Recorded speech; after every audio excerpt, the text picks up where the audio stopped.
अस्सलाम वालेकुम फ्रेंड्स, अल्लाहुम्मा सल्ली अला सय्यिदना मुहम्मद व अला आलि Mohammad. I know the time is quite short. This is the reason कि मैं थोड़ी सी टिप्स एंड ट्रिक्स आप लोगों से शेयर कर रहा हूँ। This will help you in your exam in your upcoming exams of STS 5 to 15। There are almost 5 tips जो आप लोगों के एग्ज़ाम्स में स्कोर को इन शॉर्ट इंक्रीज़ कर देंगे इंशाल्लाह ताला। तो इनको गौर से सुन लें। और ये जो टिप्स हैं, वैसे मैं सोच रहा था कि मैं ना बनाऊं, पर फिर मुझे आप लोगों की एक बात याद आई कि आप लोग इतनी मोहब्बत दे रहे हैं, इतने कमेंट्स करते हैं, इतने मैसेजेस कर रहे होते हैं। अल्लाह ताला की ज़ात ने इतना करम किया है कि ये वीक मेरा गया है, इसके अंदर 1000 सब्सक्राइबर उसमें हो गए।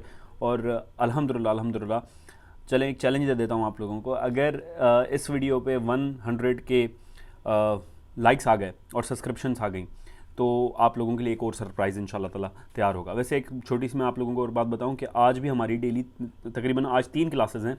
एक 4 बजे क्लास है, लाइव क्लास इसी चैनल के ऊपर, एक 6 बजे क्लास है और एक 8 बजे क्लास है। ये तीनों क्लासेस लाइव क्लासेस होंगी और बहुत इंपॉर्टेंट होंगी। इसके अंदर हम की कॉन्सेप्ट्स डिस्कस करेंगे STS 5 to 15 को पास करने के। पर फिलहाल अभी ये जो 4 पॉइंट्स मैं आपको ट्रिक्स बता रहा हूँ एग्जाम से रिलेटेड, बहुत इंपॉर्टेंट है, तो कान खोल के सुन लो। सबसे पहला जो टेक्निक है या ट्रिक है जो आप लोगों ने पेपर पास करना है या उसको देखना है, तो सबसे पहले जब आप पेपर खोलेंगे तो जो आपको लगे कि लेंदी सवाल है और जो आपको लगे कि मुश्किल सवाल है, तो उसके अंदर अपना जो फोकस है उसको ज़ाया मत करना। जो लग रहा है आसान सवाल है उसको अटैम्प्ट करना, ठीक है।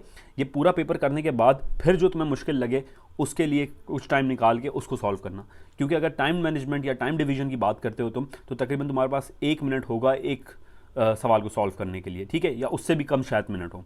तो तुम्हें क्या करना है कि अपना टाइम को मैनेज करना है। आई डोंट नो कि IB के पैटर्न के अंदर वो कितने मिनट देते हैं, हो सकता है 1.5 घंटा दे दें, हो सकता है 60 मिनट्स दे दें। उन्होंने ये चीज़ को अभी डिस्क्लोज़ नहीं किया है। तो अभी हमने क्या करना है, हमने अपना टाइम, तुम्हें टेस्ट सेंटर में जाके पता पड़ जाएगा कि कितने टाइम का पेपर है, तो उस टाइम को पता करके तुमने उसको MCQs को 100 तो होंगे MCQs, तो उसको डिवाइड करना है कि यार कितना टाइम मुझे हर एक MCQ देना है। तो जब आसान MCQ को तुम जल्दी सॉल्व कर लोगे तो वो टाइम प्लस हो जाएगा उस मुश्किल MCQ के लिए। तो मुश्किल MCQ अगर फॉर एग्जांपल 30 आते हैं तुम्हारे पास, तो उनमें से कम से कम 20 तक तुम्हें अटैम्प्ट अच्छे करने चाहिए। फिर 10 के अंदर भले तुम तुक्का मार दो या उसके अंदर कुछ ऐसे ही तुम कोई भी टिक कर दो, वो इट्स अप टू यू। पर ज़्यादातर मैं ये नहीं कह रहा कि ये ट्रिक बहुत इफेक्टिव है, ये वाली जो मैं अभी बोलने वाला हूँ, ये वाली वर्ड जो है बोलने वाला हूँ, ये मैं ये नहीं कह रहा कि ये 100% फॉलो करो। पर जो C और B ऑप्शन होते हैं वो ज़्यादातर देखा गया है कि वो पेपर्स के अंदर ज़्यादा होते हैं। D ऑप्शन कम होता है और A ऑप्शन कम होता है। B और C के चांसेस ज़्यादा होते हैं। चांसेस बोल रहा हूँ, ये टेक्निक नहीं है, ये सिर्फ अल्लाह के आसरे पे, वैसे तो अल्लाह का ही आसरा है, पर ये अल्लाह के आसरे पे जो बिल्कुल ही कुछ ना आए तो B और C लगा सकते हैं। पर ये रेकमेंड नहीं कर रहा मैं बार बार कह रहा हूँ कि प्रैक्टिस और पेशेंस ये इंपॉर्टेंट है। ये बिल्कुल ही जब कुछ भी नहीं आए तो उसमें आप B और C लगा देना, उनमें से इंशाल्लाह ताला रिजल्ट आ जाएगा। इसके बाद डू नॉट रश, ये बहुत इंपॉर्टेंट चीज़ है। अब ये जो पहली टेक्निक थी वो उससे दूसरी से जुड़ी हुई है। वो कैसे, सुन लो, मेरी बात समझ लो। देखो, जब तुम क्या करते हो, जब तुम आसान MCQ कर रहे होते हो ना, तुम्हारा ओवर कॉन्फिडेंस हो जाते हो, तुम्हें लगता है कि ये मुझे आ रहा है, तो ऑप्शंस रिलेटेड होते हैं। फॉर एग्जांपल तुमसे वो पूछा गया है सिनोनियम का और नीचे एंटोनियम का ऑप्शन दिया हुआ है, ठीक है, या एंटोनियम पूछा हुआ है और सिनोनियम का ऑप्शन है, तो तुम क्या कर दोगे, जल्दबाजी में तुम वो उसको क्लिक कर दोगे। आई होप मेरी बात समझ में आ रही है आप लोगों को। जैसे फॉर एग्जांपल मैं एक एग्जांपल ले लूँ आप लोगों के लिए कि पूछा गया है कि जी जो पाकिस्तान इंडिपेंडेंस है 1947, वो उसका मतलब कि पाकिस्तान कब आज़ाद हुआ, ठीक है। तो 1947 के बाद कोई डेट लिखी हुई है, तुम वो डेट नहीं पढ़ोगे, जैसे ही 1947 को देखा तुमने वो टिक कर दिया, और आगे वो 14 अगस्त की जगह 15 अगस्त लिखा हुआ है या 16 अगस्त लिखा हुआ है, कुछ भी लिखा हुआ है, मैं एग्जांपल दे रहा हूँ, तुमने उसके ऑप्शंस तक को पढ़ना गवारा नहीं समझा और तुमने टिक कर दिया। तो ये बड़ी गलती होती है जो स्टूडेंट्स करते हैं कि चारों ऑप्शंस को पढ़ो और फिर जो तुम्हें लग रहा है बेस्ट उसको टिक करो। और एक और टिप, मैं जल्दी बातें कर रहा हूँ क्योंकि बहुत सारे काम हैं अभी भी। मैं रात को सिर्फ 3 घंटे सोया हूँ और ये कोई मेरी चौथी रात है कि मैं सिर्फ 3 घंटे सो रहा हूँ, क्योंकि आप लोगों के लिए लेक्चर्स बनाने होते हैं, नोट्स बनाने होते हैं, और मैं आप लोगों के लिए बाखुदा मैं बड़ा दुआगो हूँ कि तुम लोग मिरेकल्स करोगे आगे जाके। तुम लोग बहुत टैलेंटेड हो, बस अपने ऊपर भरोसा रखना। ये वक्त गुजर जाएगा पढ़ाई करके भी और वैसे भी, पर अगर पढ़ाई करके करोगे तो इंशाल्लाह ताला बड़े सक्सेसफुल हो जाओगे। और अगर नोट्स वगैरह चाहिए तो उसकी सिर्फ हमने फीस 1000 रुपये रखी हुई है, नंबर मैं बता देता हूँ, उस पर नंबर पे कांटेक्ट कर लो, व्हाट्सएप कर लो, तो वो तुम्हें नोट्स मिल जाएंगे। नंबर है 03313936 840। एडिट करने का टाइम नहीं है मेरे पास, इस वजह से मैं ऐसे ही बता रहा हूँ।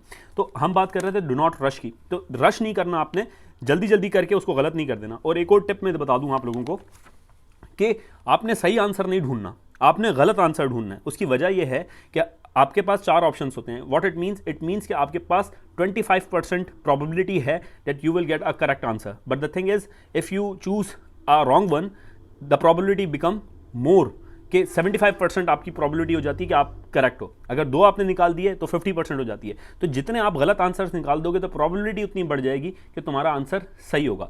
तो अगर कुछ भी नहीं आ रहा तो गलत आंसर ढूंढो और गलत आंसर को हटा के उसमें जो करेक्ट आंसर तुम्हें लग रहे हैं कि 2-3 हैं, उसमें अल्लाह का नाम लेके दोनों में से कोई एक लगा दो, तो हो सकता है कि वो ठीक हो जाए। हो सकता है, मैं बिल्कुल उन लोगों के लिए ये बातें कर रहा हूँ जो बिल्कुल वेंटिलेटर पे हैं, जिन्होंने कुछ नहीं पढ़ा और वो आगे इंशाल्लाह ताला उनकी उम्मीद है कि वो पढ़ेंगे, वो भी पढ़ेंगे, वो भी बड़े टैलेंटेड हैं। पर अभी नहीं पढ़ा तो कोई बात नहीं, आगे पढ़ लेना, पर पढ़ लेना, ठीक है। आगे जो टेक्निक है वो आती है कनेक्टिंग द डॉट्स। देखें, ये मैं अपनी ज़िंदगी में भी अप्लाई करता हूँ। मैं ये बड़ी बेहतरीन टेक्निक है। मैं क्या करता हूँ कि अगर कोई चीज़ मुझे करनी होती है, किसी चीज़ के बारे में कोई ऑब्जेक्ट होता है या कोई मेरे पास असाइनमेंट आता है, तो मैं एक चीज़ को दूसरी चीज़ से जोड़ता हूँ। अब देखें, यहाँ पर मैथमेटिक्स के लिए भी मैं आप बात करूंगा और डिफरेंट जो आपके पास पेपर में एमसीक्यूज आएंगे उसके लिए बात करूंगा। देखो, अगर तुम्हें यह लग रहा है कि सिंध से रिलेटेड इंफॉर्मेशन है या इंडस रिवर से रिलेटेड इंफॉर्मेशन है, तो तुमने क्या करना है कि उससे रिलेटेड कोई चीज़ अगर तुमने इंफॉर्मेशन पढ़ी हो, इंडस रिवर से डॉल्फिन्स के बारे में इंफॉर्मेशन पढ़ ली हो या कुछ पढ़ ली हो, तो उसको रिमेंबर करने की कोशिश करो। जब उसको रिमेंबर करोगे ना, तो तुम्हारे ऑटोमेटिकली माइंड उसी डायरेक्शन में, उसी पॉकेट में जाके काम करेगा और तुम्हें वो चीज़ याद आ जाएगी जो तुम याद करना चाह रहे हो। तो कनेक्ट किया करो उससे रिलेटेड चीज़। और ये दूसरी टेक्निक के अंदर भी यही बात आएगी कि जो कॉन्टेक्सचुअल बेस्ड मेमोरी होती है, ये चौथी टेक्निक में बता रहा हूँ, कॉन्टेक्सचुअल बेस्ड मेमोरी। तो उसके अंदर भी यही होता है कि आप वो चीज़ याद करते हो जिस सिनेरियो में आपने वो चीज़ पढ़ी होती है, ठीक है। और कनेक्टिंग द डॉट्स भी यही होता है कि एक चीज़ को दूसरी चीज़ से आप कनेक्ट कर रहे होते हो और उस तक मंजिल तक पहुंचते हो, ठीक है। तो मैं तो अपनी लाइफ में यही ऐड कर रहा होता हूँ किसी भी वर्क के अंदर। तो तुमने क्या करना है, कॉन्टेक्स्ट बेस्ड मेमोरी के ऊपर भी काम करना है कि अगर कोई चीज़ तुम्हें, फॉर एग्जाम्पल तुमने देखा है कि यार ये आ गया, find the value of x वाला सवाल आ गया फॉर सपोज, तो तुमने पहले अपने माइंड को उस तरफ लेके जाना है कि यार सर अवेश ने जो फ्री क्लासेस दी थी उसके अंदर find the value of x के सारे कॉन्सेप्ट पढ़ा दिए थे, मैंने सारे A to Z कॉन्सेप्ट मैंने पढ़ा दिए थे। तो उस क्लास में क्या था, उस क्लास को जब जहन में रख के सॉल्व करोगे ना, तो you will get the correct answer. इसके बाद लास्ट और मेरी फेवरेट टेक्निक, क्योंकि there is no shortcut of success मेरे दोस्तों, और वो है प्रैक्टिस, प्रैक्टिस एंड प्रैक्टिस। दुनिया चाहे कुछ कहे, तुम लोगों को चाहे कोई भी कुछ भी कहे, you should have a trust in your self और तुमने मिरेकल्स करने हैं, ठीक है। अपना बहुत ख्याल रखो। अगर वीडियोस इस टाइप की चाहते हो, हमने यूट्यूब के ऊपर भी काम करना, मैंने तुम्हें अर्निंग करना सिखाना है, बहुत सारी चीज़ें सिखानी है। तो नीचे जो ये लाल कलर का SUB का वर्ड लिखा हुआ है, उसको क्लिक कर दो और इंशाल्लाह ताला हम आपस में एक अच्छे दोस्त बन जाएंगे और हम मिरेकल्स करेंगे। अपना बहुत ख्याल रखें, मुझे दुआओं में याद रखिएगा। अल्लाह हाफ़िज़।